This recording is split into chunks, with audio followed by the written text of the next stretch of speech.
She told me she was just heading out for the night, her tone light, almost too light. I remember standing in the doorway, watching her slip into those heels she only wore when she wanted someone's eyes on her.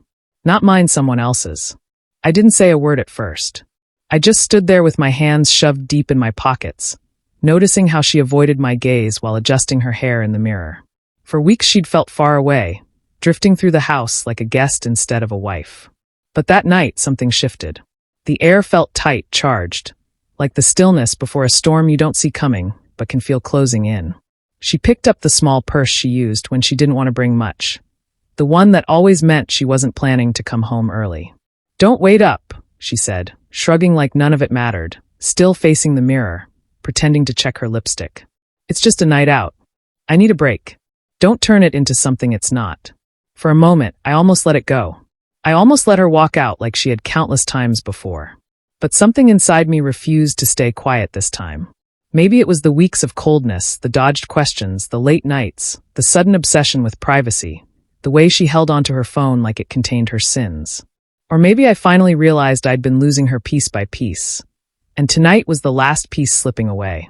When she moved toward the door, I finally spoke, softly, but with a weight she'd never heard from me. "Who is he?" She froze.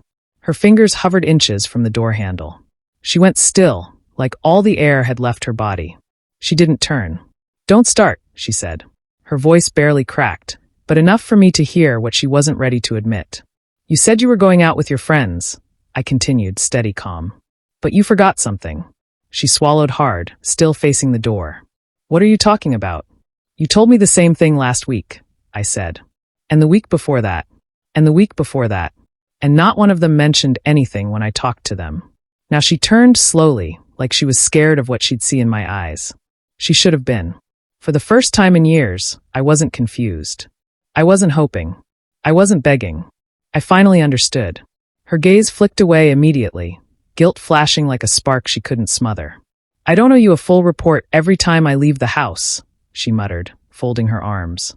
But she couldn't hide the tension in her jaw or the slight shake in her hands.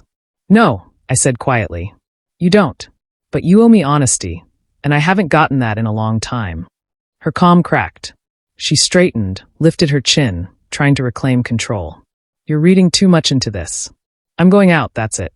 Move away from the door." "I'm not stopping you," I said softly. "I just want you to look me in the eye and tell me you're not meeting someone else tonight." Her lips parted, but nothing came out. "Say it," I whispered. "If you can." She tried. I saw her try. Her mouth shaped the beginning of a lie, but her eyes betrayed her. Panic, conflict, everything she'd buried rising to the surface. She stepped back, like she needed more distance from my words than from the door. "You're imagining things," she said weakly. "You're wearing the perfume you said gave you migraines," I replied. "You're dressed like it's more than a casual night out. You've been distant for months. And your phone lights up every night with messages you never explain." Her whole body stiffened. "You went through my phone." "No," I said. "I didn't have to." Silence fell, heavy, suffocating. Then she snapped. "I'm not doing this tonight. Move." And right there, at the door, her hand raised, her heart already somewhere else, I gave the answer that broke everything. "Go," I told her quietly. "But if you walk out tonight, don't come back pretending we're still the same." She froze again, but this time from shock. She stared at me like she never expected me to draw the boundary. For years, I had forgiven, overlooked, accepted scraps of affection because I thought love meant enduring anything. But now she was the one standing at the edge, realizing she'd pushed too far. "What do you mean?" she whispered.